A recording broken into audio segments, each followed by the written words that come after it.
cooperation and proper handling by stakeholders. I think this is worth mentioning as we'll move to the second presentation. And the second presentation will be provided by Dr.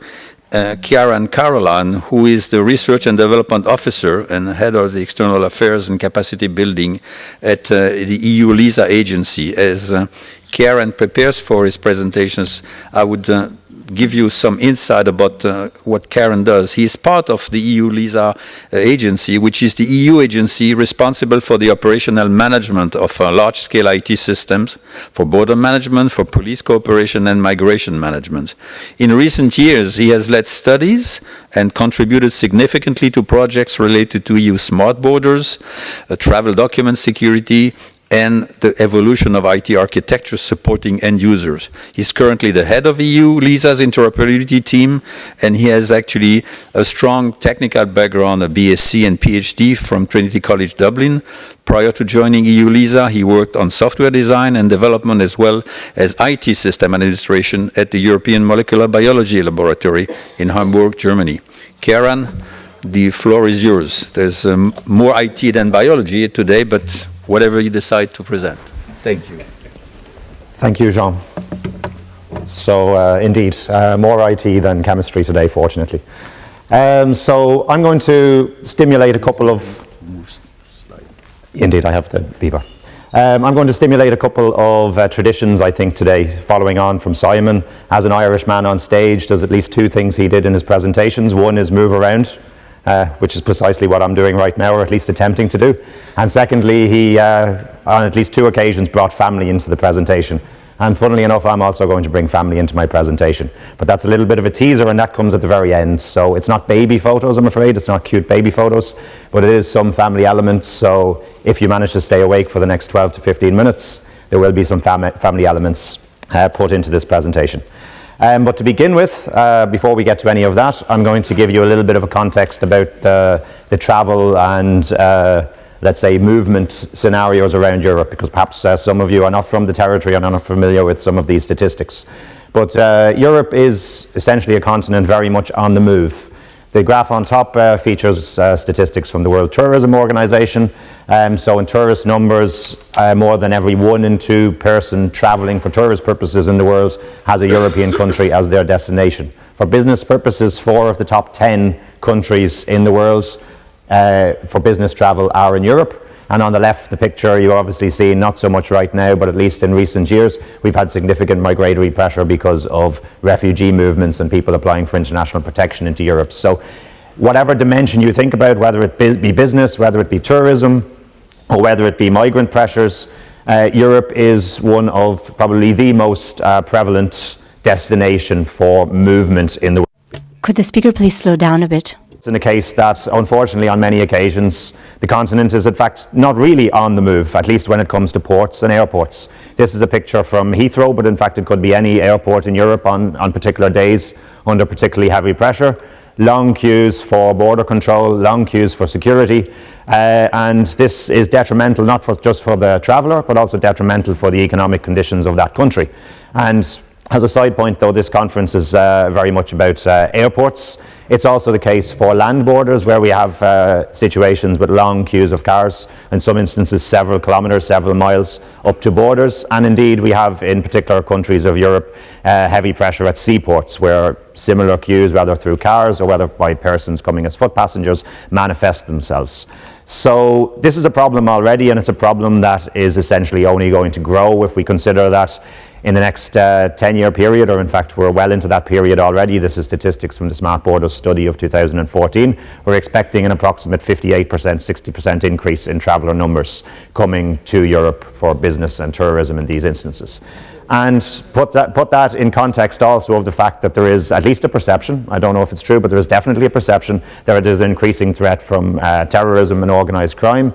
So the demands of security also dominate the minds of decision makers and political masters in Europe. So the inevitable balance between security and facilitation that has to be achieved is something that is dominating a lot of the work that's going on in the Justice and Home Affairs area in Europe right now, and something that really needs addressing. And in fact, the only way that we perceive this balance can be achieved, and it's not a balance, it's actually achieving heightened security and heightened facilitation at the same time, is through the deployment and use of technology. The technology comes under the context, the umbrella, the term, smart borders. It's a number of systems, it's a number of technologies, it's heavily dependent on biometric technologies, and EU smart borders is essentially what has already started, and the movement to deploy technologies into border control in Europe. And the statement I'm making, what I'm contending, is that EU smart borders, in other words, the deployment of technology, biometric technology at borders, is a necessity for the reasons I exposed in the opening slides. It's not a choice, it's something we have to do, not something we choose to do. So, as I said, it's all about technology, and in principle it's all founded on information technology. Jean introduced the agency very, very briefly that I work for EU-LISA, and we currently operate and manage 3 IT systems, all of them used for different purposes at the border. SIS2, the Schengen Information System, essentially a system of security alerts that border guards, first-line border guards, can check and identify persons or documents or vehicles or any other category of object that is in that database that might be of suspicion or might warrant some kind of stop. The Visa Information System, which is the system for administering the visa process in Europe, and Eurodac, which is the system for handling asylum application and general asylum management in Europe. We operate those 3 systems, and all of those systems have been in place for quite a number of years already. But when we're speaking of smart borders, what's important to mention is that 2 new systems are coming into Europe very soon. The first of those, the Entry-Exit System, EES, is set to come into operation in 2021. It's already under development by EU-LISA. And ETIAS, which is a Travel Information Authorization System, equivalent to the Canadian ETA, the US ESTA, the Australian ETA, where a traveller, an intending visa-exempt traveller, needs to input information into a web interface or a mobile interface in advance of travel in order to obtain travel authorization. So it's a pre-screening possibility that's offered very much in line with the presentations that we heard through the day today. So what all of these systems, whether the existing systems or the future systems, do is they somehow take identity data, and they're all identity based. All of these systems are, with the exception of ETIAS, biometric based, and all of them have biographic identity data in there. And what they do is associate this identity data with border relevant information. So in the case of Entry-Exit System, it's information, of course, on entries and exits from which one can deduce whether somebody is an overstayer. Visa Information System, of course, it's information relevant to the person's visa application and travel in the context of use of that visa, etc. And when we're thinking about facilitation, which of course is the purpose of this conference, this IT backbone is an important component for facilitation because of this association between identity data, biographic and biometric identity data, and border relevant information of the categories shown on the right hand side of this slide. This allows the border guards to stop persons only if necessary. So if an alert comes up that this person has an entry ban into Europe in the Schengen Information System, of course the border guard can intervene. But if there is no such alert, normally the border guard monitors but does not have to intervene, as the passenger, as the traveller, can utilise self-service functionalities such as ABC gates, self-service kiosks, which exist in Europe already and will actually expand in terms of numbers and in terms of use with the introduction of the Entry-Exit System and the ETIAS. So these IT systems on their own already are facilitation tools. But looking a little bit further and towards the word that has been mentioned in the last presentation and indeed in the previous panel, interoperability, it's something that, in fact, Interpol mentioned in the presentation in the previous session, that interoperability is very much a dominating topic in discourse in Europe, in Brussels right now. And this is to do with the idea of identifying that the information in these databases, SIS, VIS, Eurodac, Entry-Exit System, etc., is complementary. They're all used by border guard, for example. So why do we put the information necessarily in silos? Why don't we somehow put it together in an intelligent manner? So rather than just having the individual information per system, in fact, we can have border relevant insight associated with the information that's across these systems. And the example I'm going to give of this is actually something that was touched upon yesterday by the speaker from the Netherlands when she spoke about the people who have multiple passports, for example, one identity but multiple travel documents, and the necessity to somehow integrate this. And she suggested and advocated in response to a question that entry-exit systems, for example, would deduplicate persons based on biometrics.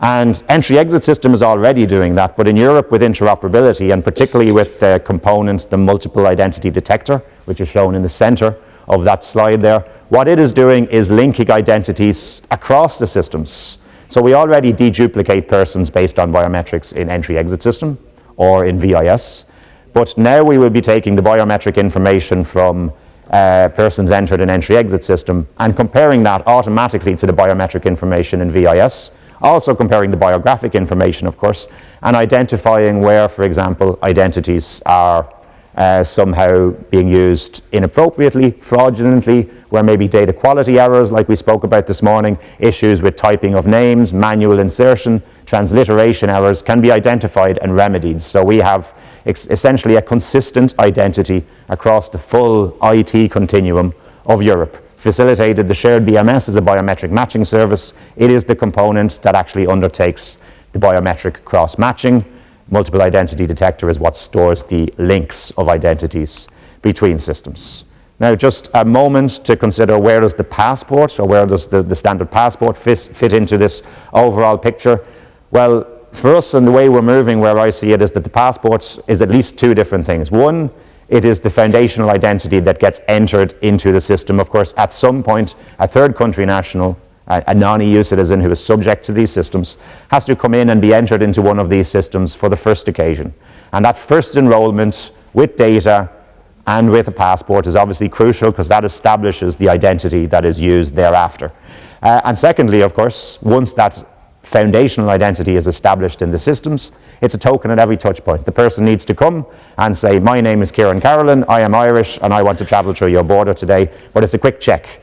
And that only initiates the system, only initiates the process.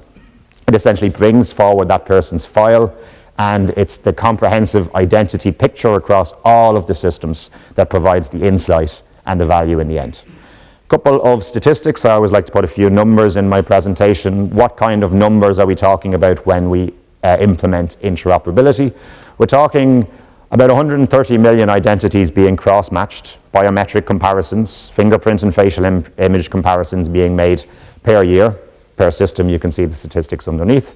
And essentially the person will come forward with a document, I assume, go to, for example, a kiosk or an ABC gate, scan it, provide their biometric, and there will be a quick verification based on current performance in about 1 to 1.5 seconds. And then the whole picture for that person across the systems will be made available. If this person has related identities in other systems, that will be brought forward. If there's suspicion of fraudulent identity, that will be brought forward to the border guard, who can take, of course, appropriate follow-up action.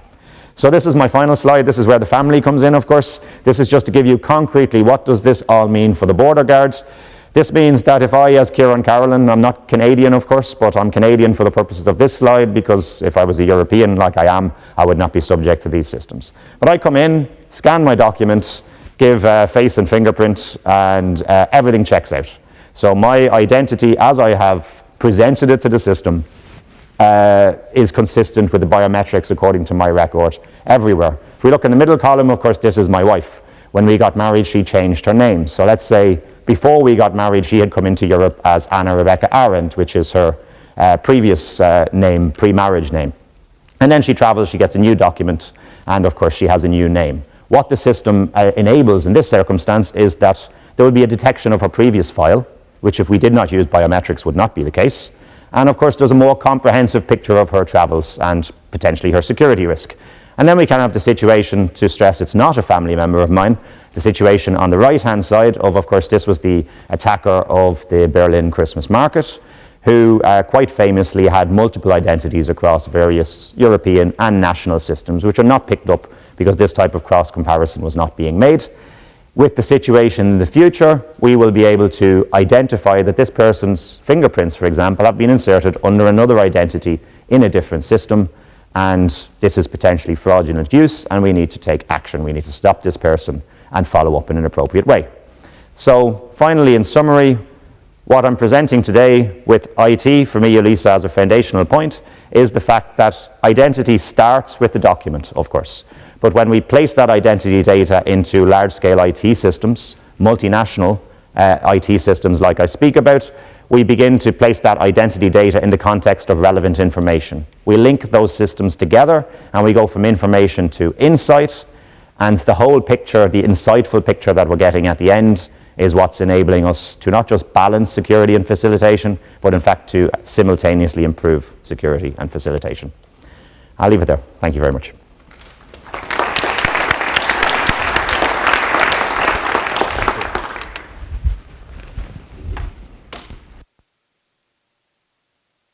It's quite thorough.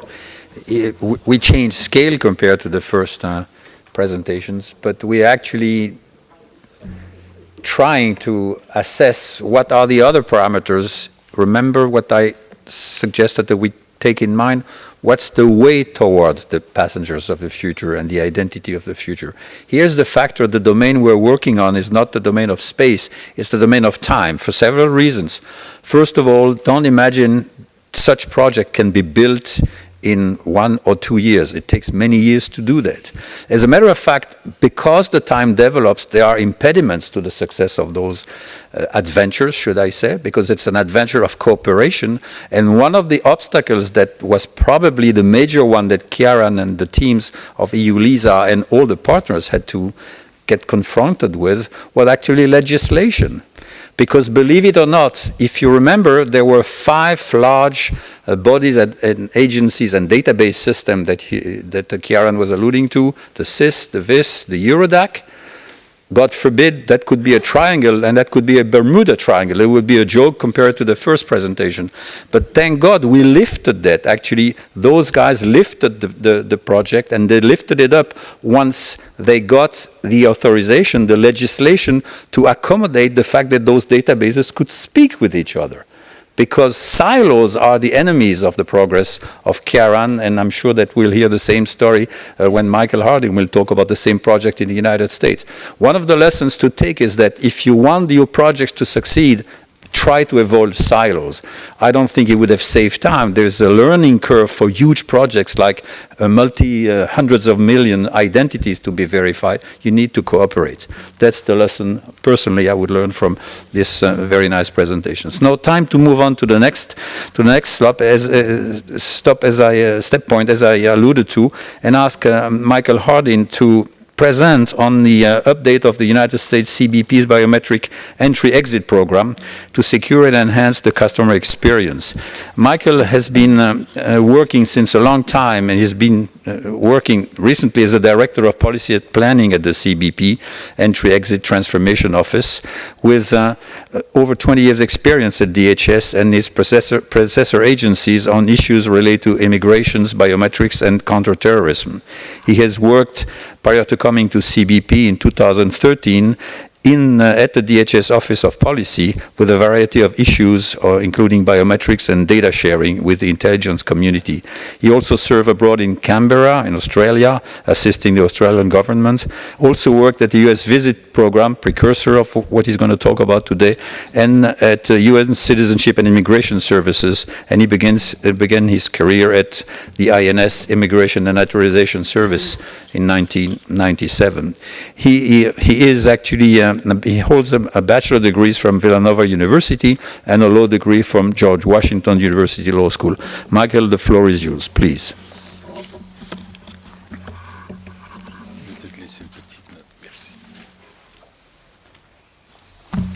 Hi, thanks very much, Sean. I'm Michael Hardin. I'm from U.S. Customs and Border Protection. We are the Border Protection Agency for the United States. I always try to start my remarks by talking about how we have a joint or dual mission of security and facilitation. But I see that that's sort of a theme of the conference. It's on the cover of the magazine, ICAO TRIP. It's on the posters. Behind me, it's on some of the slides. And I'm really glad to see it's catching on. And I'll always be proud that we thought of it first. But I wanted to start on that theme of saying that we had sort of, by the time I got to CBP in 2013 or 14, we had a real serious problem on both the security and facilitation sides. So on the security side, we had an unfulfilled mandate that we had to build complete a biometric entry-exit system. That's a legacy from the 9/11 attacks where the hijackers had come and gone from the United States without the U.S. really knowing when they had violated their status and how. So we were required by Congress to build a biometric entry and exit system, and that's exceedingly difficult given the challenges of the way U.S. infrastructure was created. But we also had, on the facilitation side, another real issue, and that was that our current operating model as a government agency was really unsustainable. And what we were seeing, and this is a theme I think that's been echoed in a lot of presentations that you've heard over the past 3 days, which is that international travel is growing at very high rates. So it's 5 to 7% a year. I think one of the numbers I heard yesterday was 50% growth by 2030, which seems to make sense to us.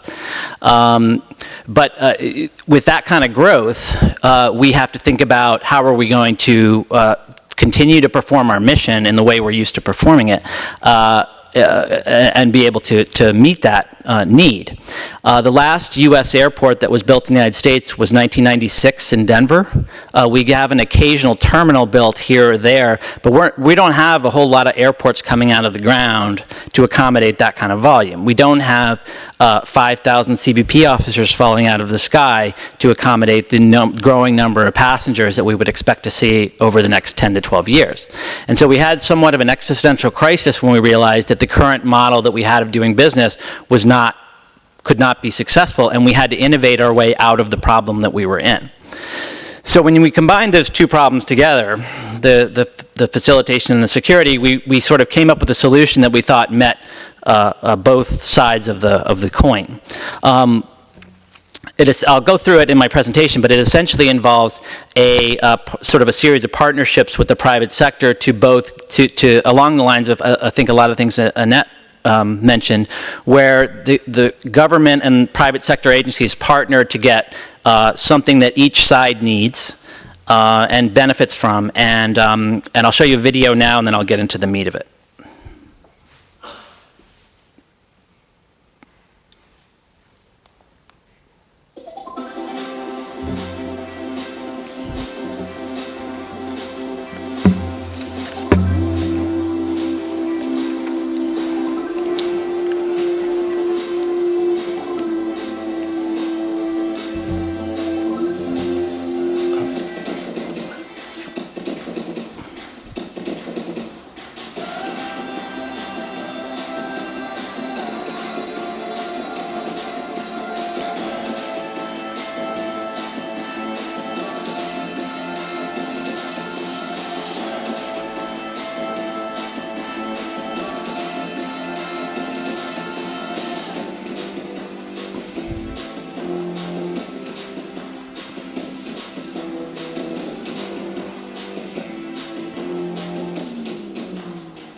Thanks. So, bring up the next slide.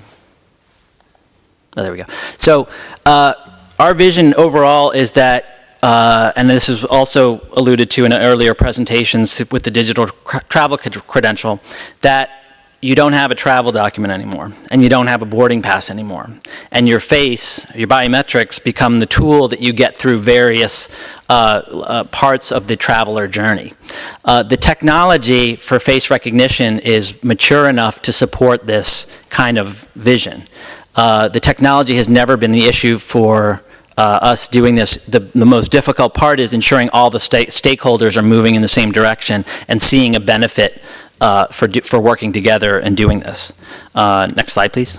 So what we've built and what we're offering to the private sector and how we're going to accomplish this is essentially we built a facial matching service that we're offering at no cost to airlines and airports where they want to use it. This gets us both the biometric exit system that we're seeking.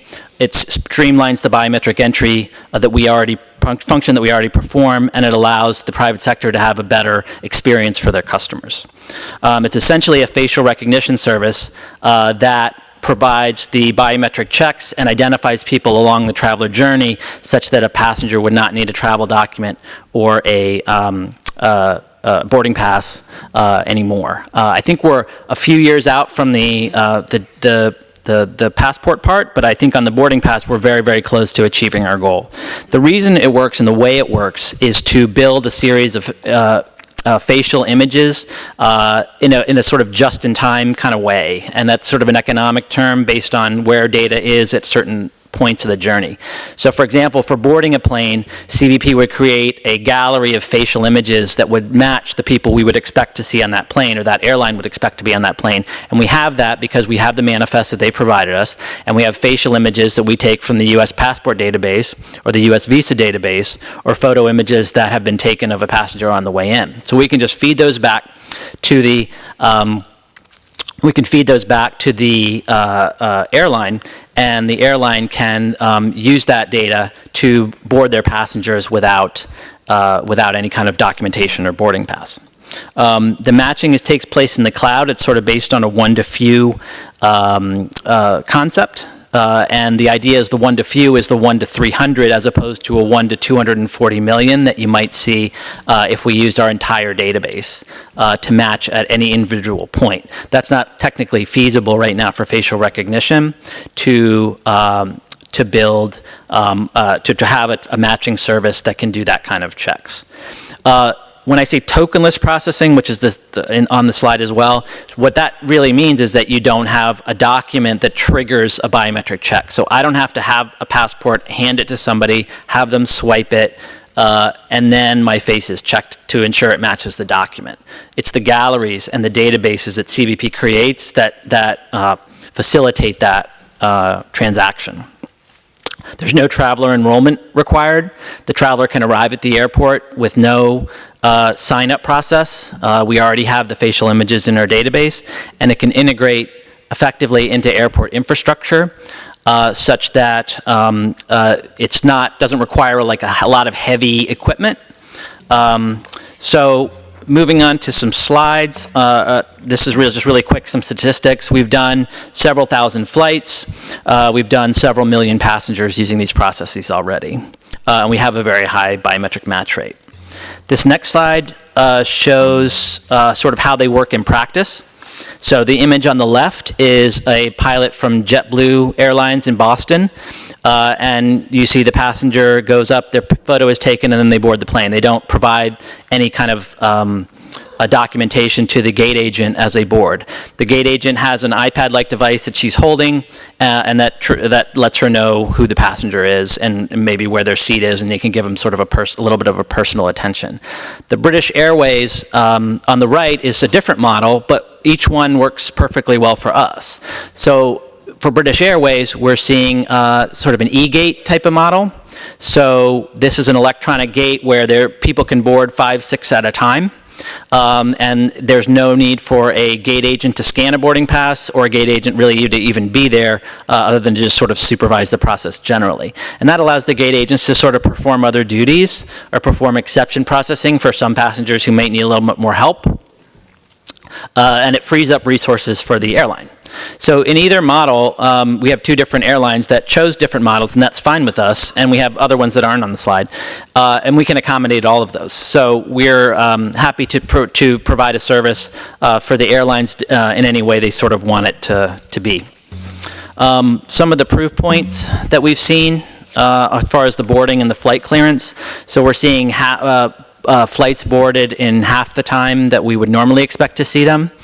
So 20 to 25 minutes for an A380 when it's usually 45 to 50 minutes. We're getting flights through our clearance process at CBP much faster than we had before. The main reason for that is that we don't ask the officer essentially to scan the the passport, or to continually provide fingerprints to identify who you are. Your face will tell us who you are, and the quick picture will tell us who you are. So we don't need a whole lot of introductory handing over of documents, scanning of documents, typing to sort of figure those things out. And that takes the officer out of the administrative work that's both boring and time-consuming for the passenger, and allows them to sort of focus on the intent of the traveler. And that provides more security to CBP, and it's a better process for the traveler, and it's faster. Moving to the next slide, we have TSA. So with TSA, we realized that we could do all this work as a government agency, and we could work with the airlines and airports, but if we didn't work with TSA, that was really going to kind of fall flat. I mean, it would be great, and you would be moving really fast, and then you'd hit the checkpoint, and it would all stop. So we realized that we worked very closely with them, and they've used our CBP system. We've signed several agreements that we're going to all move in the same direction. And again, this is my theme, that to get two government agencies in the U.S. to really agree and move forward in the same direction is a really big deal. I know it doesn't sound like it, but it is. So we're really excited to be partnering at the level that we are with TSA, and then we're going to integrate our face matching service with TSA in 2019. So the secure flight program will be integrated with the face matching system, and that will allow us to fully make boarding passes go away at airports that choose to use this technology. I think some of the future innovation that we can do, we'd like to get into the smart queuing. So moving, as people come into our security area at CBP, to move people to the right lanes, not just by citizenship, but by what kind of process they're going to have. So quick processes can be one way, and longer, maybe visa processes, can be in a different lane. Devices, saying wearable devices. So officers we may get rid of booths. So officers may just sort of roam the floor, have handheld devices that perform processing, and have wearable equipment that can capture facial images. We want to further streamline entry for trusted and known travelers, including maybe having a face on the move for our global entry program and not having fingerprints anymore. And we have some other data sharing initiatives too. I think both of my previous panelists had talked about privacy. This is really important because this is a big change. I mean, what we're imagining is a world where we sort of have a facial recognition system all the way through an airport, and the government is sort of the backbone of it, which can be a little frightening to people in some ways. So we've gone out of our way to be as transparent as we can be as far as what we're doing, and provide the public with as much notice of everything we're doing that we can. We place signage at every airline gate. We make gate announcements. We have all our privacy assessments are online that anybody can read, and we've gone out of our way to brief the privacy community in the United States to let them know what specifically we're working on. And I think I have one more, or maybe I don't. No, I don't. So I think I'm out of time. So I want to just quickly conclude by saying, I started my presentation talking about the security and the facilitation sides. That's always been conceptualized as something that's mutually exclusive, so that if you want more security, you have to take from facilitation, or if you want more facilitation, you have to take from security. That's not how we conceptualize things anymore. I think biometrics gives you the ability to have both at the same time, and that's how we're approaching the future. Thank you very much.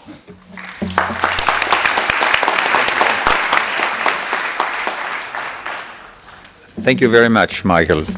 I think that the case in point, the lesson that we learn here is that there is an escalation in the different ways that these presenters have brought up the subjects to you.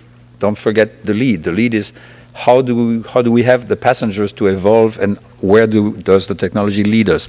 The first one, we spoke about innovation. The second one, we spoke about harmonization, that of databases.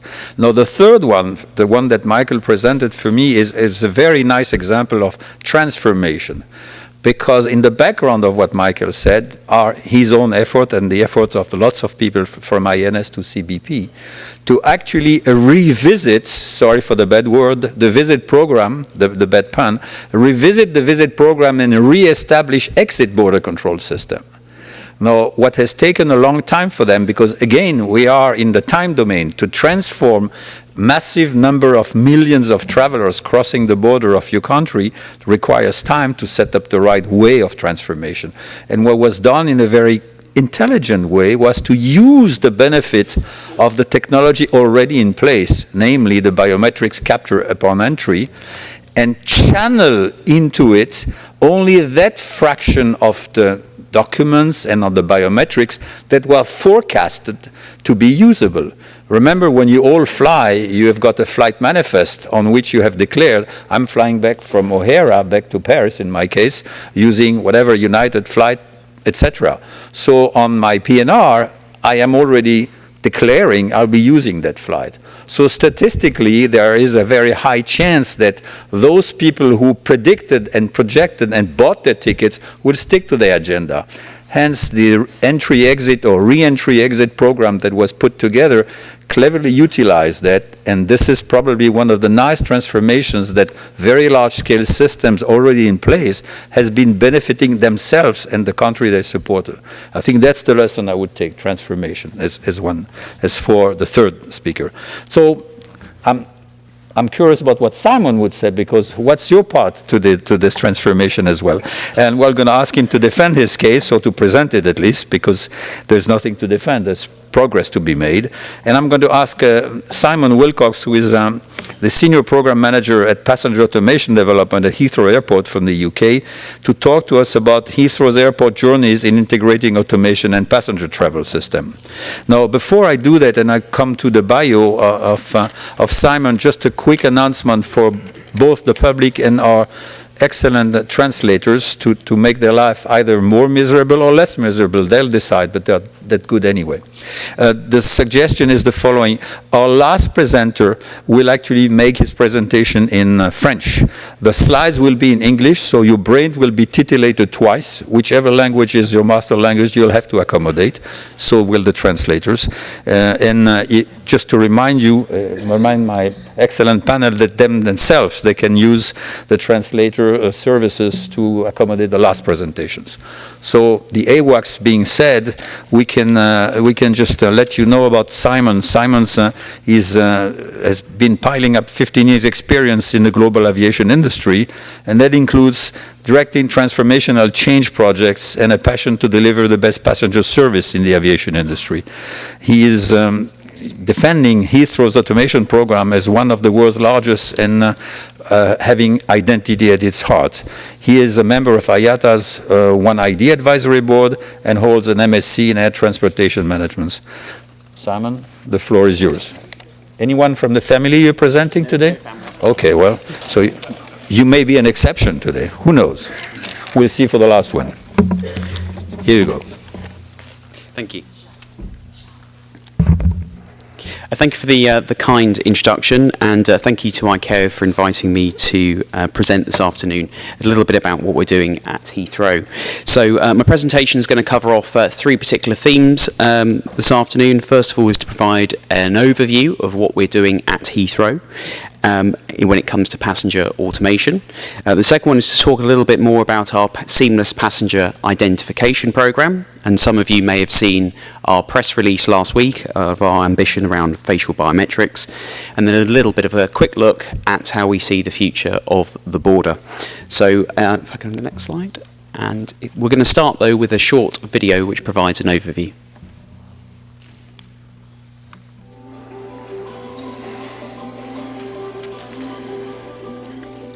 Since 1946, Heathrow has been a pioneer in helping people make better connections. Automation is changing the industry and challenging the way we have operated for decades. The future of air travel is happening right now, and we are all part of it. Seamless travel for a better passenger experience, fit for the modern world. We're not on this journey alone. Collaboration is at its heart. Together with passengers, colleagues, partners, airports, airlines, agencies, governments and security forces, we're making the seamless biometric journey a reality. Our future operating model defines our vision, one where people, process and technology integrate to give passengers the best airport service in the world. Focusing on innovation, we are embracing the latest technologies that unlock capacity and deliver a sustainable airport where the end-to-end passenger journey is personal, simple and reliable. We know it's not all about new technology and processes. We want to exceed service expectations, and it's our people who make the difference. Working hand in hand with innovative technologies, colleagues will play a more important role than ever before, delivering a more personal, tailored passenger experience. Noticing what customers need and showing we care, sharing what we know, making things better. The possibilities are exciting and empowering when you're prepared. Closer connections through collaboration. Automation is here to help. So hopefully the video has provided some sort of idea of the scale of the work that we're undertaking at Heathrow. And if I can have the next slide, please.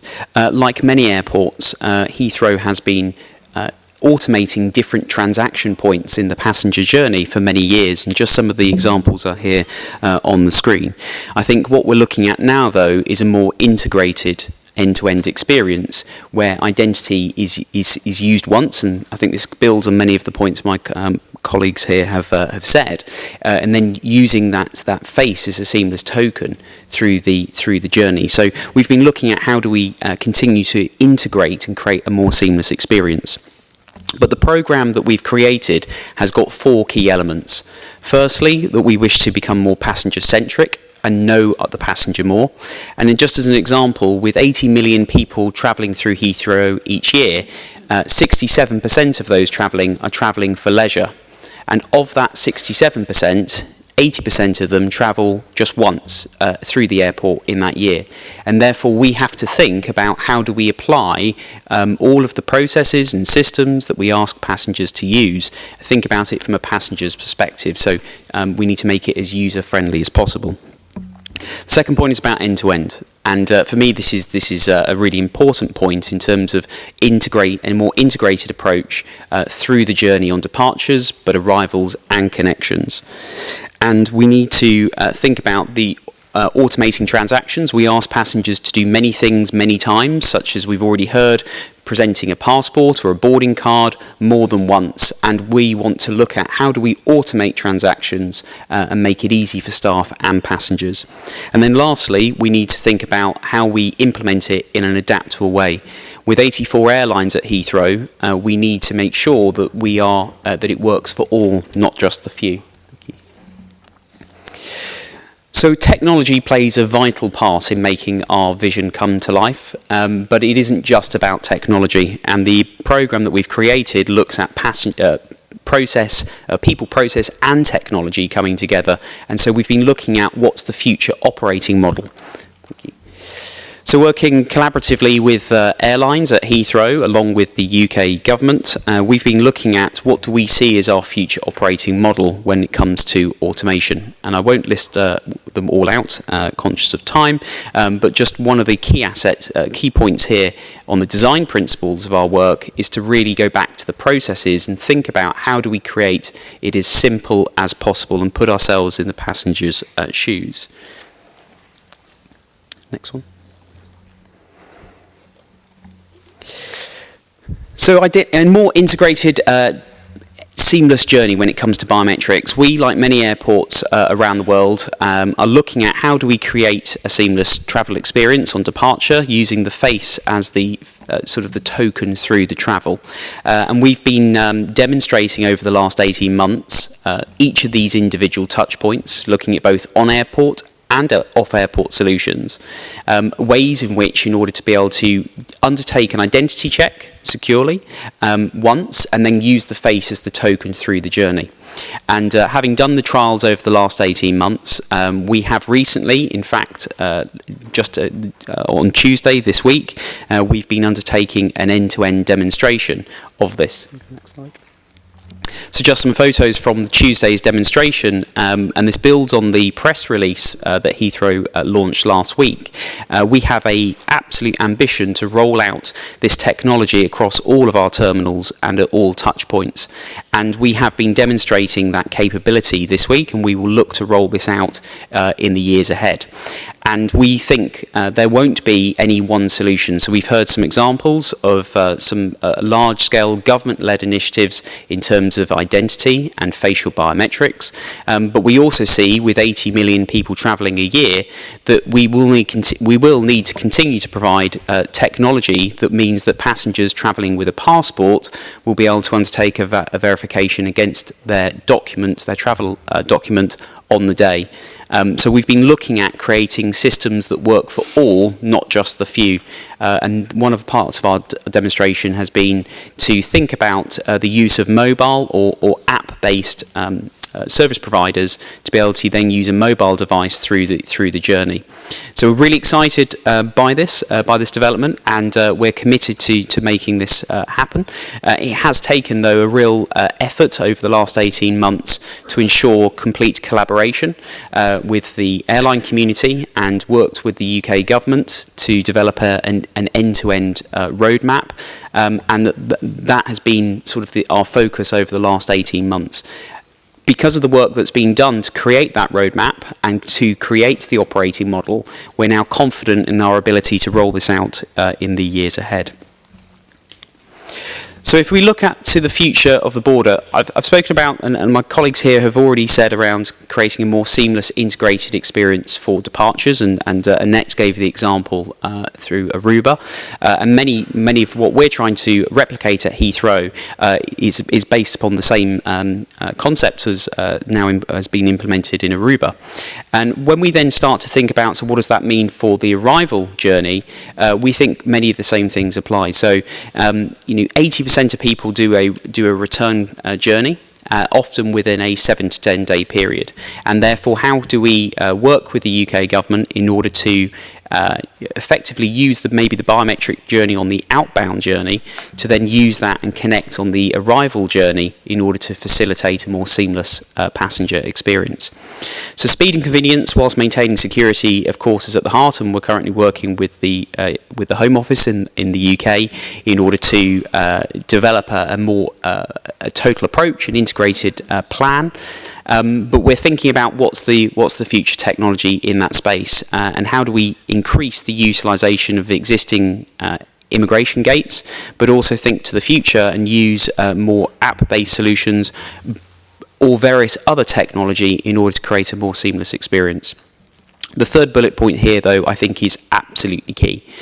Sharing of data across borders to facilitate a smooth, seamless and secure journey. I think it's absolutely possible. We've seen some great examples of that developing, and we're excited by the prospect of being able to demonstrate and participate in that demonstration in the year ahead. So just some considerations from the work that we've done and where our thinking is to date. So we've heard of, from a privacy perspective, and the process that we've implemented at Heathrow and the work that we've done is GDPR compliant. We've built consent into our process, but we need to continue to think about how do we provide confidence to the travelling public that their data is being used appropriately. We need to continue to think that it's end-to-end, and we're really, as I say, excited by the prospect of participating not just thinking about the UK, but in a cross-border scenario. And we're currently developing plans around that at this moment. Standards, though, are going to be incredibly important, I think, for all parties moving forward. And we've heard so many people talk about the different technologies that are there, different systems and different integration that's required. And actually, increasingly, we will need to see more standards put in place from our industry bodies. Governments play a vital role in this. The identity checks that are undertaken today are undertaken on behalf of the government. If you think about an airline undertaking identity checks, it's really being done for the government and checking documents at different times in the journey, along with the actual physical border activity itself. So governments play a vital role, and we need to continue to collaborate and continue to build on that support there. Trust is at the centre of this page, very importantly, because we need to build trust. We need to build trust for the users, as I say, but also staff who have been operating in the same way for maybe decades. We need to reassure them that the technology is good or better than what they do today, and therefore we need to consider that as we start to roll out. Data and data quality is massively important, and we've heard of, today we've been hearing about API and the advances there and more systems and data that's being created. Well, how do we get better quality data and then use a more integrated approach? We need to consider that through and through.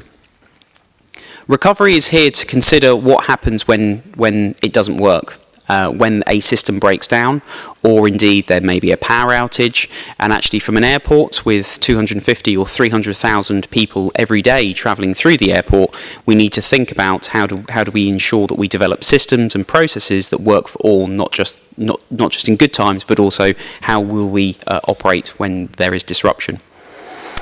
Regs or regulations, we believe a lot of our legacy systems, a lot of our legacy processes and the legislation that's in place today needs to be updated, and global standards need to be updated as we move towards a different way of operating into the modern world. And finally, platforms, from my perspective, we don't think there will be one solution. We think there will be multiple solutions. And certainly what we're now doing at Heathrow is we are safeguarding for that future of being able to use multiple different platforms at different times. So in summary, 2018 has been a fantastic year for us when it comes to creating a more integrated, automated experience. And we're really excited by the future and the opportunity to demonstrate a more cross-border scenario. And we're hopeful that we will continue to work with industry in order to be able to create that modern experience for passengers. So hopefully that's giving you some overview about what we're doing, and thank you very much.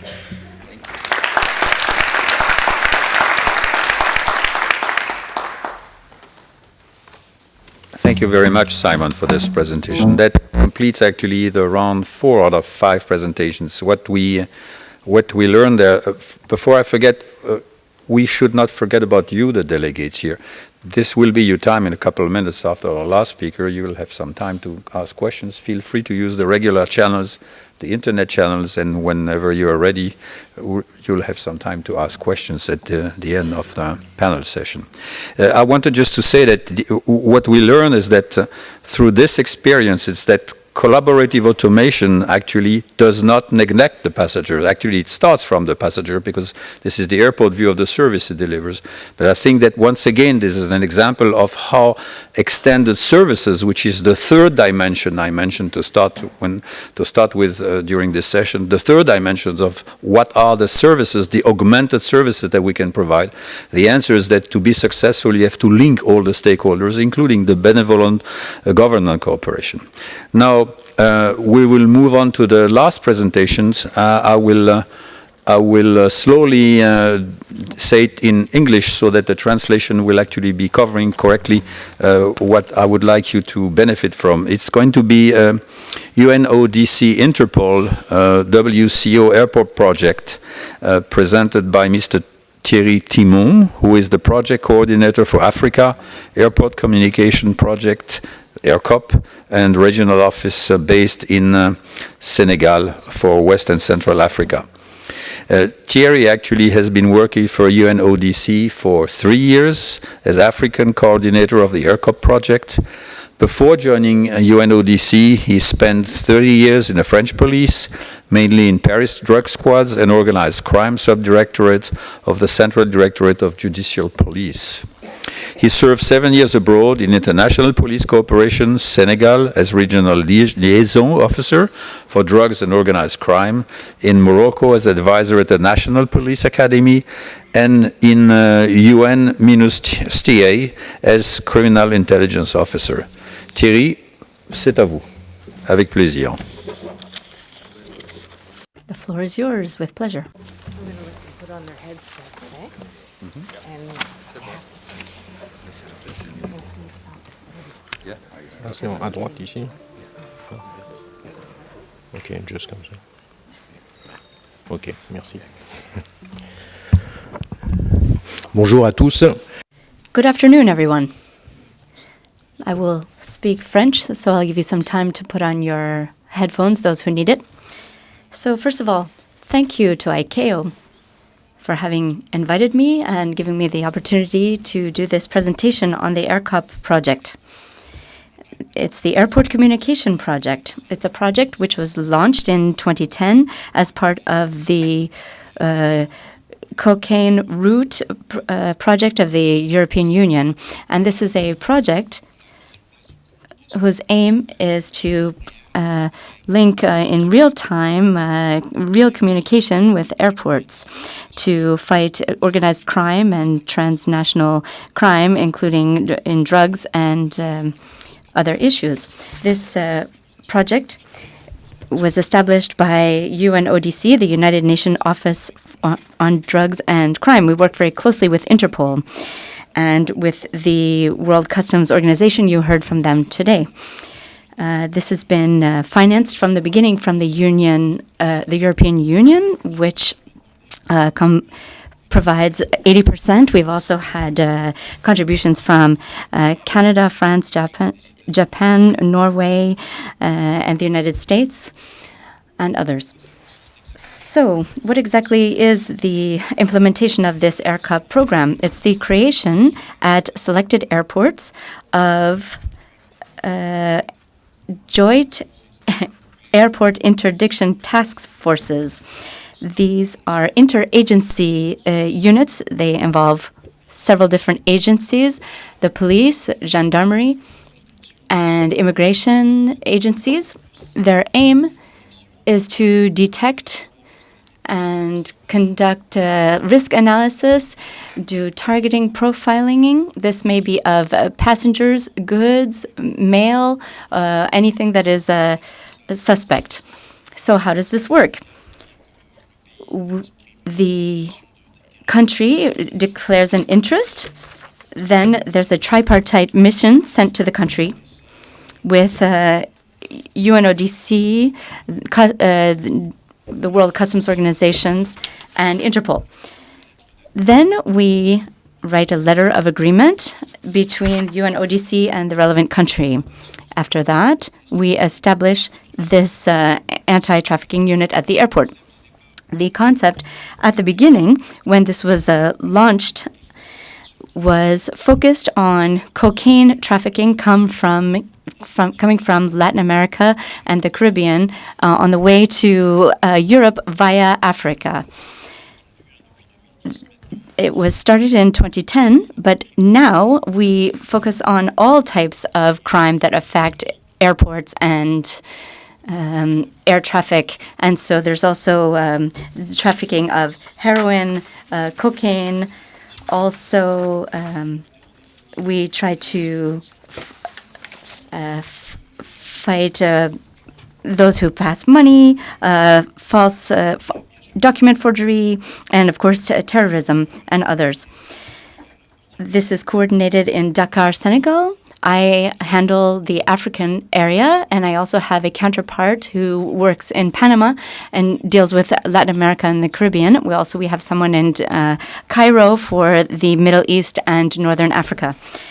The project in the Middle East and Northern Africa started in 2017 and was focused more on counterterrorism. And this focuses on the FTF, the Foreign Terrorist Fighters. Specifically, what we ask a state to do is a minimum of commitment to create the unit. They need to provide some staff. In general, they take people who are already working for the agencies, law enforcement, or at the airports, for example.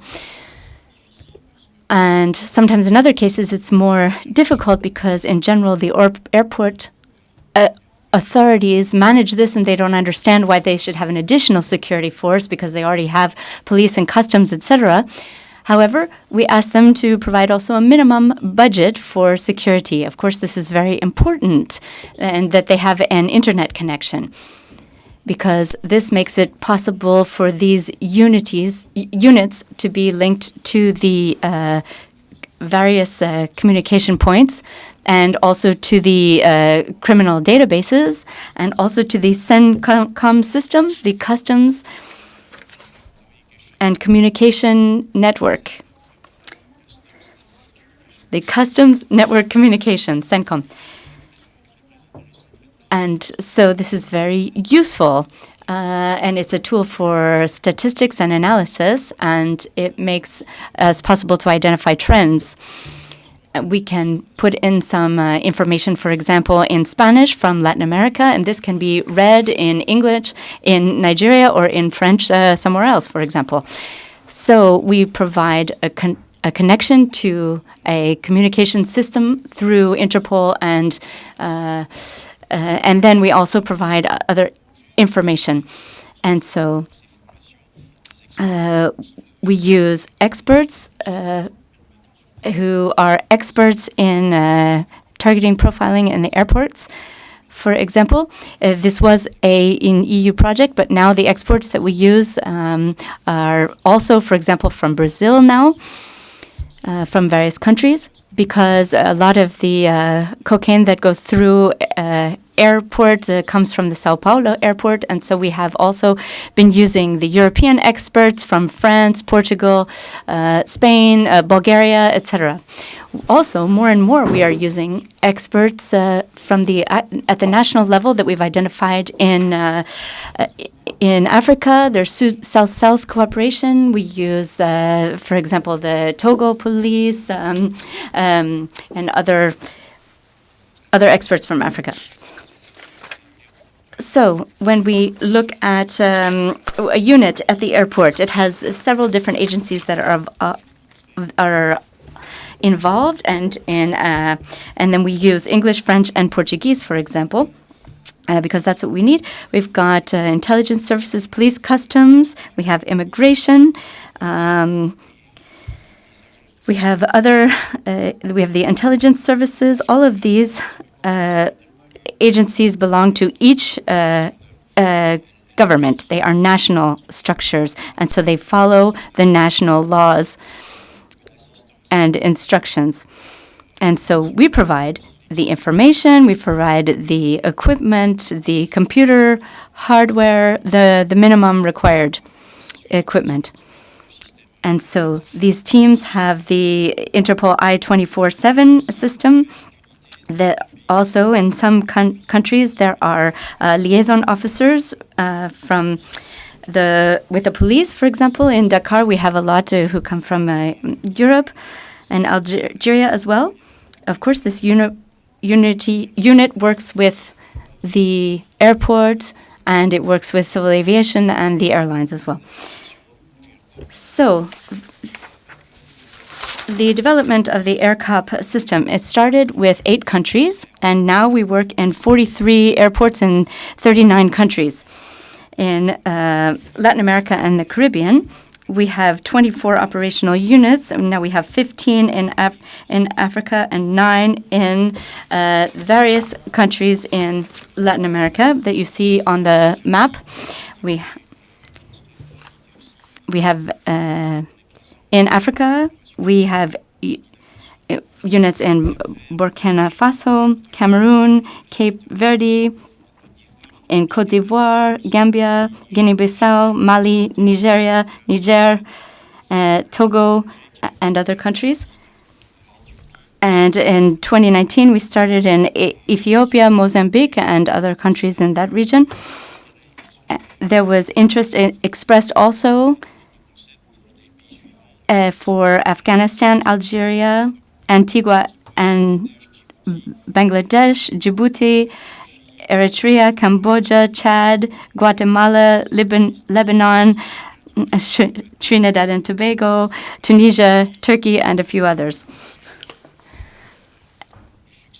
And so we've had success And so there will be a second unit. For example, in Niger, they will have another unit.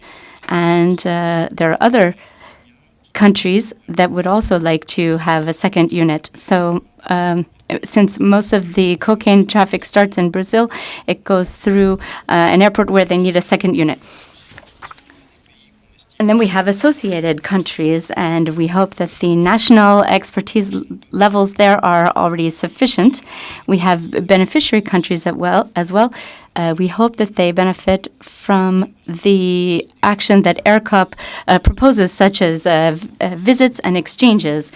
We have countries that send experts. We've got Colombia, Morocco, Peru, and South Africa, who are such countries.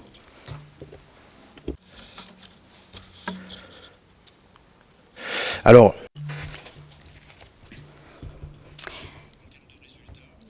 now, to the results. I know I've already gone past my time, so I will be brief. Here you see 6.9 tons of cocaine, 4.8 tons of cannabis, methamphetamine, heroin. I'll let you read the slide. Just one thing I wanted to highlight. The seizure of cocaine at airports has increased by 95%, and it's almost doubled. And so we think that this method is a good one.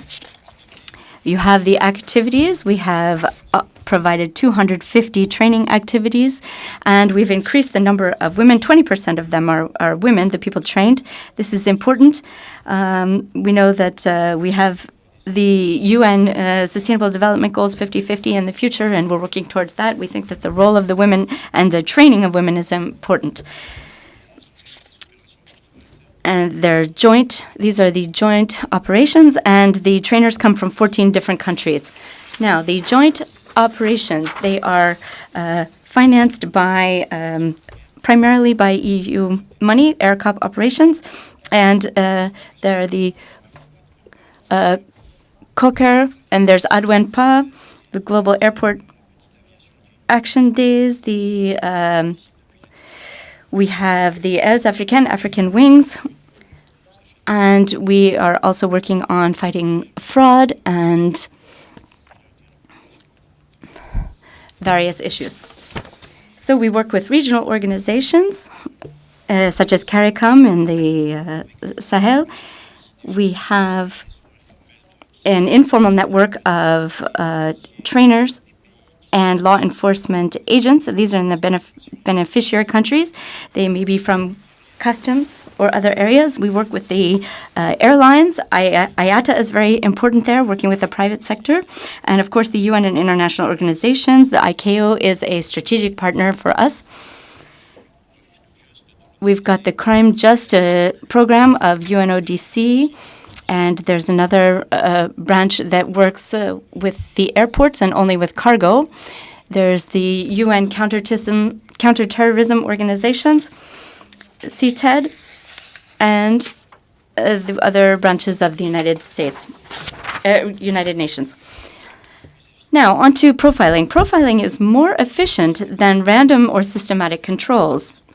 As the Brazilian colleague mentioned this morning, this can facilitate the flow of passengers and with greater results. And it increases the number of cases identified.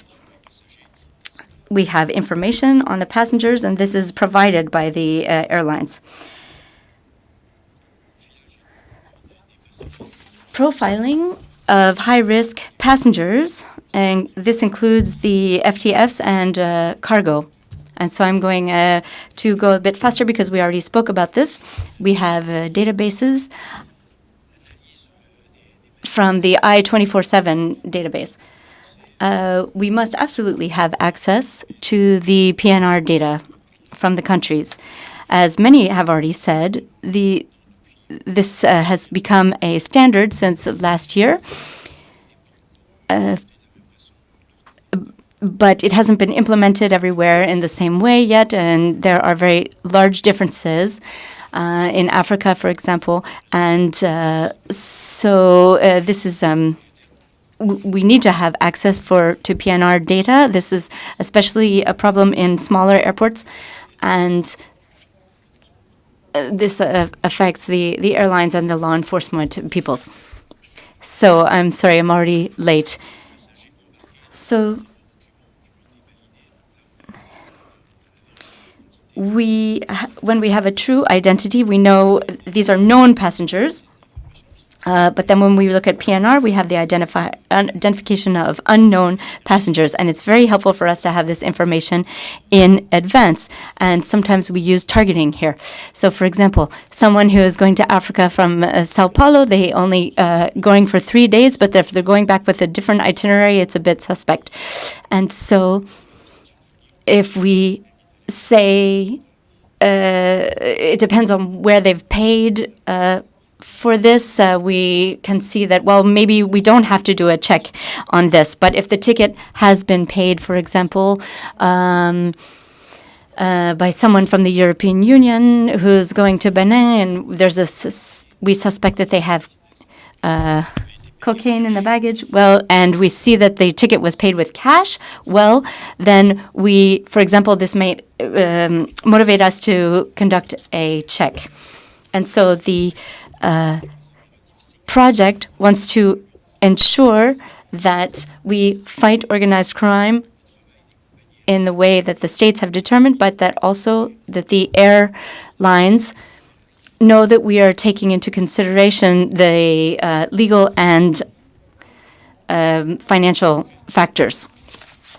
So what is the consultation process? For us, the ideal is for there to be a direct access to the software of the airline, but this is not always the case in certain companies and certain countries. Some places it's not possible at all. There's no systematic access to PNR, but in this case, if that happens, we ask the units in the countries to negotiate and see if something can be done.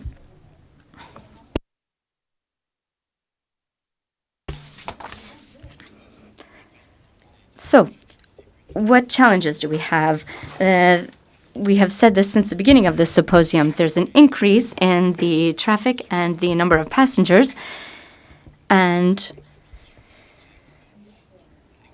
so we have to adapt to these challenges. And we also don't want to be an impediment to the airline's work. So we have to sometimes we do profiling, but we have to make sure that there's a risk analysis that is behind it, that is the motivating factor. We also have problems of staffing. We ask the people in the units to stay for at least 3 years because we've invested in their training, etc. I'm sorry, I need to conclude, but I will let you read the rest of the slides.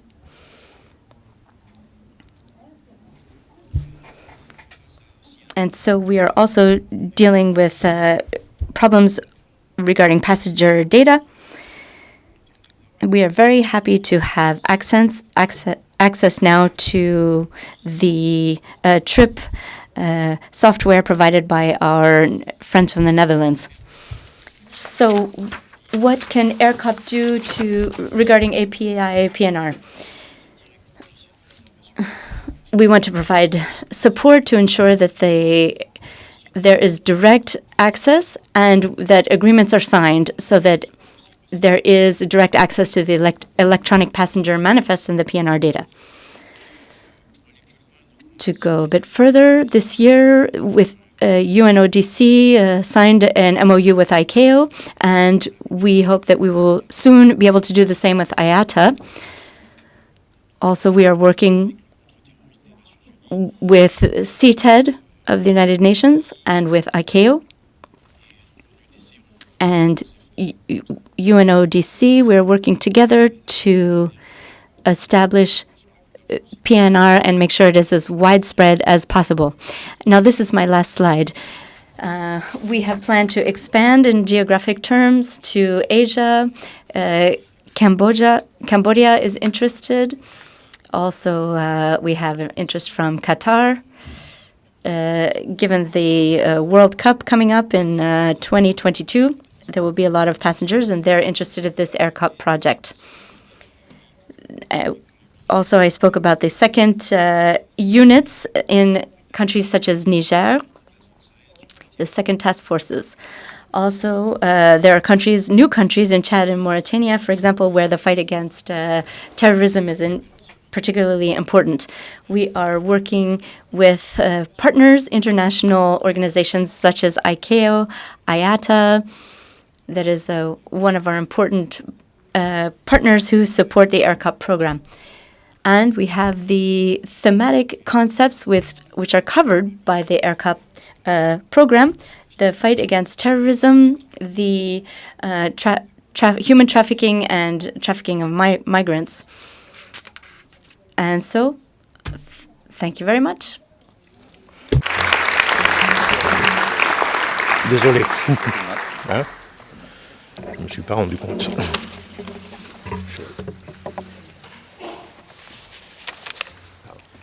Thank you very much, Thierry.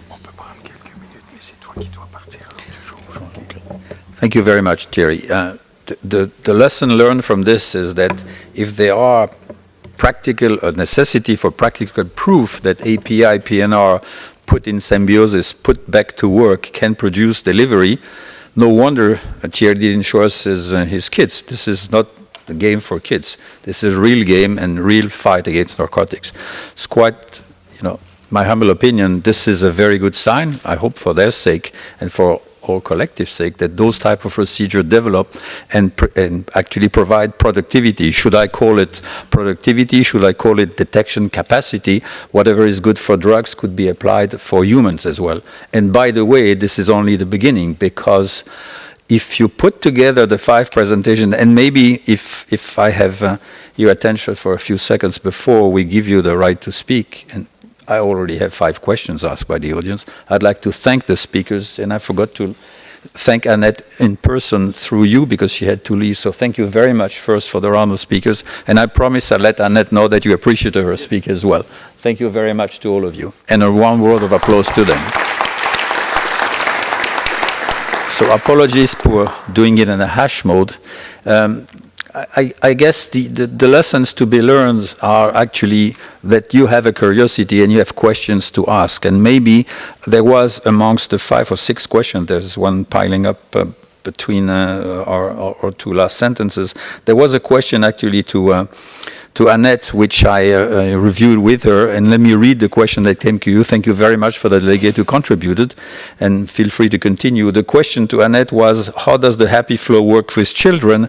Is there a range of use by age? So I don't feel really able to answer all the details, but I reviewed that with her before she had to quit and leave back to her home. The answer is that yes, it works beautifully with kids who love it, and actually it's activated as of age 8, of course, subject to the fact that the kid has a passport.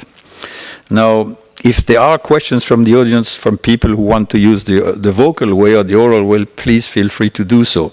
Otherwise, let me just go, and there are questions probably for the panel. I'll have them review. Here's the second one I got, and I'm quoting them in chronological order. I just start with the one who came earlier. So, contrary to yesterday, there is no prize for the winner, okay? But at least the delegates will enjoy the answers.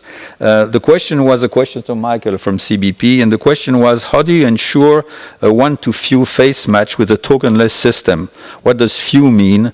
And the question was under 10, under 1,000, or what? Let me give a mic to Michael so he has a chance to answer.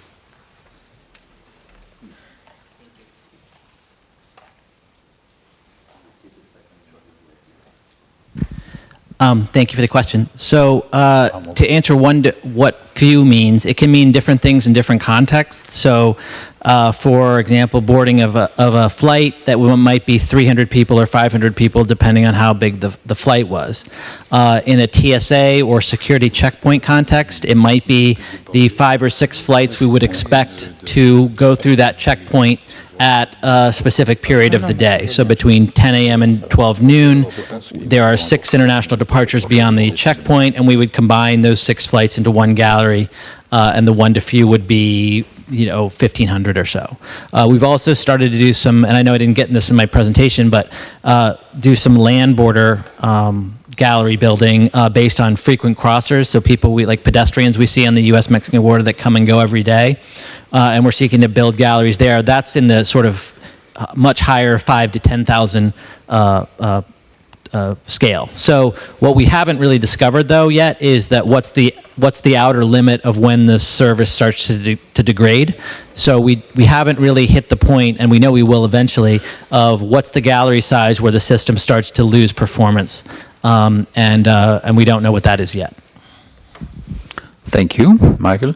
I have another question. This one was not particularly addressed to one of our colleagues in particular. Let me read it aloud for you. In the spirit of comfortable, easy travel, we are looking at facial recognition technology and developing even more databases.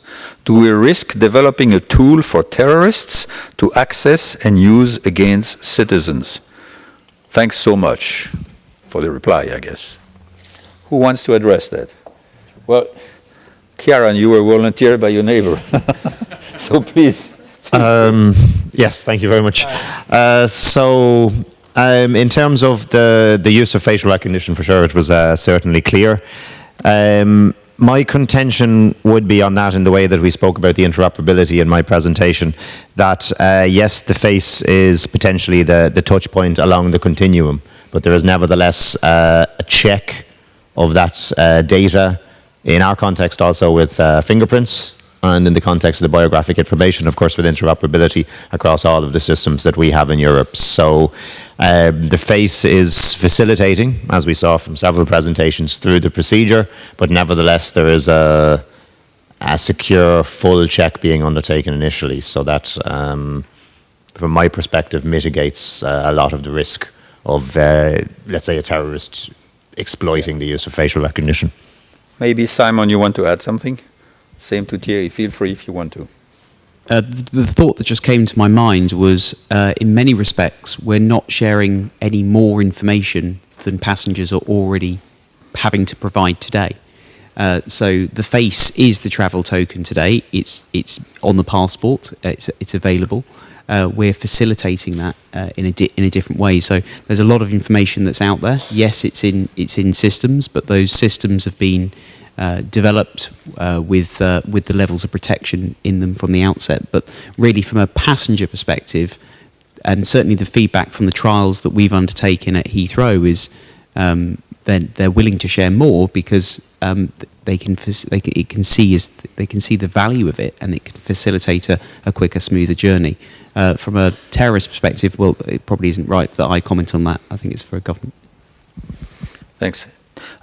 I may want to add a complement of information. From my standpoint, the risk may not be limited to the stakeholders. I don't feel like, as a citizen, I'd like to incriminate the stakeholders for misusing my facial or not really, taking control or retaining control over the databases that they have made out of my face in particular.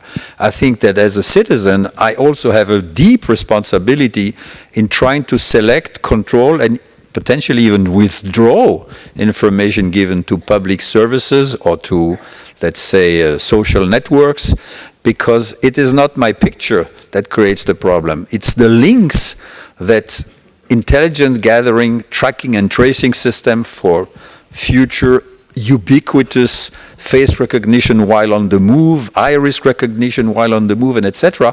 And to start with a still databases of hundreds of millions of my friends, my colleagues, my kids' friends, etc., that are just distributed because I willingly submitted and submissively yielded to them. So to some extent, control should also reside in each of us as we travel, because we are not only traveler, we are information provider. So let's select the people we provide information to, as a complement to what was said. Now, if I may continue, there is another question that's obviously to the panel. Several speakers mentioned the role of trust, legislation, and data quality and security in managing growing travel and security demands at the border. From their perspectives, can our speakers state which of these is the larger obstacle to effective border management, and if possible, what is currently being done to address it? Do we have to designate a volunteer? No, self-design. Go ahead. Self-designated. Go ahead. So I think the technology is not the biggest obstacle. So we found that the technology works. I think the biggest obstacle, if you want to call it that, is public buy-in to the use of the technology, their comfort level in using it. Number one, and number two is, and I alluded to this in my remarks, was getting all the agencies to go in the same getting all the stakeholders to go in the same direction. So from an American perspective, we need to get CBP, TSA, United Airlines, JFK Airport, all moving in the same direction. That's, I think, the hardest part. And as far as the legislation, and then even Congress, to make sure that the laws are in order that you can sort of facilitate this kind of program. Okay. I'll seek a little bit off what was just mentioned and say in our context, I'd very much agree. It's the getting the various parties that need to be aligned on board. I'm speaking in the European context of where each member state, depending on the system, it's multiple member states, have to simultaneously work together to assure their infrastructure and their capabilities and their training are aligned, so that when we go live with a system or go live with interoperable systems and new capabilities, that all of the countries are able to utilize those at the same time. So an entry-exit system, for example, where there are gaps in particular ports or in particular airports is useless, because it defeats the purpose of such a system. So it's making sure that different parties with different capabilities are all working together and achieving the same success at the same time. That's the greatest challenge. And looking in the more international context, ICAO here, I'm sure it's even more challenging than it is for us in the European context. Okay. With the agreement of Sylvain, I'll use the last question, which is actually a dual question. I'll ask the panel to try to give quick answers to that, because I think it's quite interesting. Actually, it was addressed to you, Michael, but we may have other colleagues responding. So just make it quick and try to satisfy this curiosity of our colleague delegate. While the CBP entry-exit process relies on biometrics processes at exit, airlines will still need to check that the traveler has the correct travel documents for entry into their destination country, that is remote at the origin. Two questions. Question one, in the pilot with JetBlue and British Airways, were the travel document checks conducted at check-in or at baggage drop-off? I don't remember where the specific document checks were done. Probably at baggage drop-off, because it wasn't really impacted by that pilot. We don't require a document check on departure through the JetBlue pilot, though, now that I'm remembering, because the face becomes the identity verification tool that CBP needs to ensure that the passenger is departed, and that TSA can rely on as well. So I think, again, this is where the regulatory and the policy really comes in terms of, can the CBP built system that verifies faces then become the same thing that TSA can rely on for its mission objectives, and the airlines and airports can rely on for the regulated actions that they need to take. And we had written a white paper on this, and I didn't get a chance to mention it, but I have some copies if anyone wants one. But the gist of the white paper is to discuss what are the implications of a face recognition system in terms of what downstream changes may also take place someday. What kind of regulatory relief can the airlines and the airports expect, knowing that the government is identifying people getting on a plane departing the United States? Would they still have to provide data back to the United States? Would they still be responsible for boarding someone that the government told them was okay to board? So that's, I won't go into the details of the paper, but I have some if anyone wants it. Thanks. I have a last question from the same gentleman to you, probably as well. Question two, as airlines seek to automate check-in and baggage drop-off, does the CBP model mean that airlines will either have to automate the validation of passports or manually check the travel documents somewhere at some point in the air travel continuum? So if I look at the activity that we've done at Heathrow, we've been working very collaboratively with the airlines about how to automate those document checks. And there are various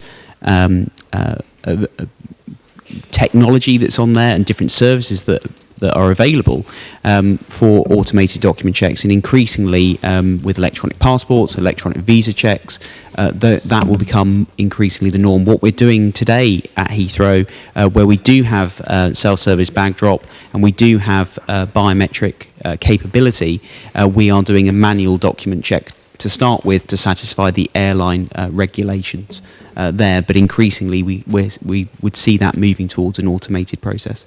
Okay, thank you.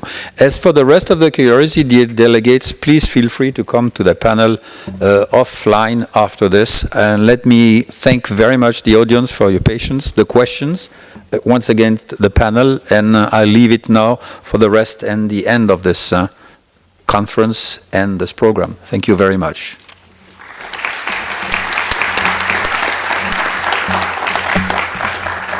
C'est bon.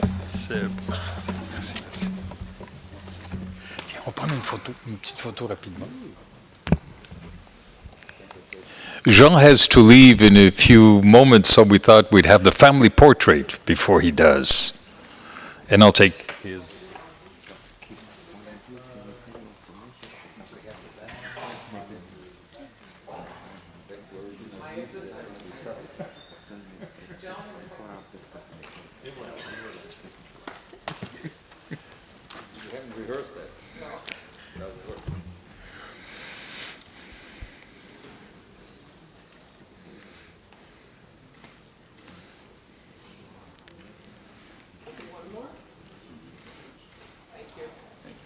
Merci beaucoup.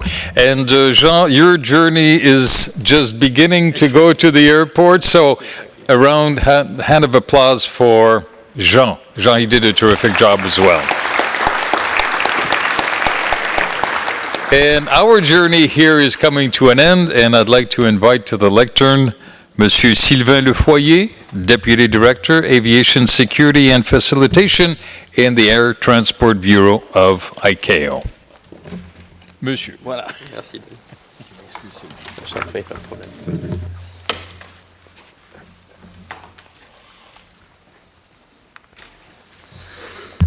Merci. Thank you, Denis. Thank you, Jean. I'm going to be expressing the thanks of the Secretary General of ICAO in French. I'm going to make use of the interpretation services. Mr. Lefoyer kindly thanks the interpreters. It's our pleasure to serve in the 6 official languages.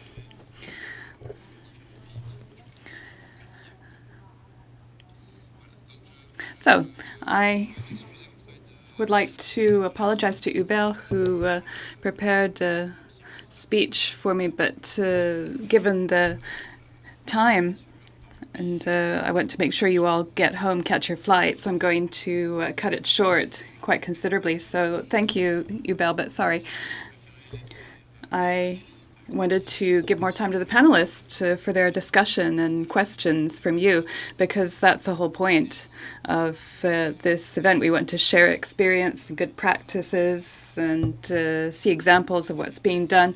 Over the past few days, we have seen that there are a number of challenges and difficulties before us, but we've also seen a lot of success stories and great examples of cooperation.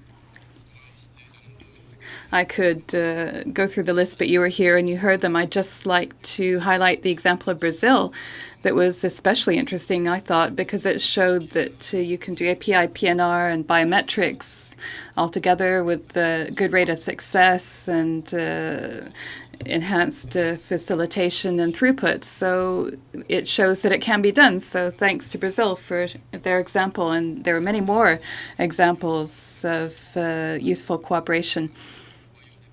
The Kingdom of the Netherlands graciously shared their expertise and their instrument with the UN.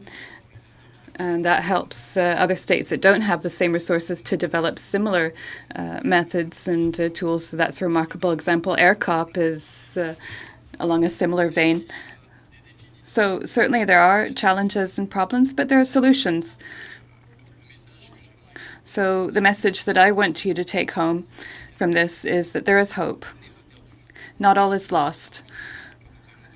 We're going to have to accommodate the growth in traffic in coming years, and the security challenges are becoming heightened, but we can rise to them thanks to cooperation and assistance provided by a number of international organizations, and thanks to bilateral cooperation between countries, and thanks to your renewed efforts and to the support of associations, IATA, ACI, and others, and also thanks to the work of industry to come up with solutions. So thank all of you for coming to Montreal in this rather cold climate. I'm pleased to announce that next year you can come back in the spring.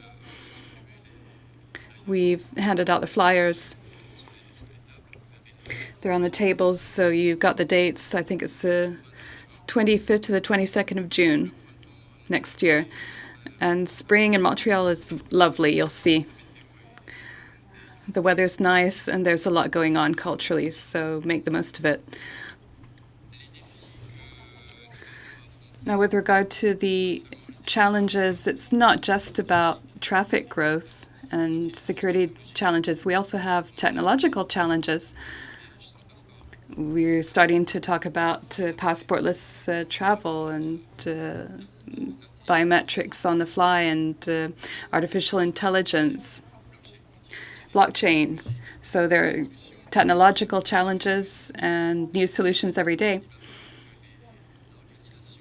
The organizations in charge of international regulations will need to produce regulations that will enable states to go forward with certain rules, but that will also leave room for innovation and ensure that the security solutions which will enhance the work done by the police and customs and the rules should also improve facilitation and the passenger experience. So that's what I have to say in this short time left to me. Have a good, safe trip back home, and see you again soon. Thank you.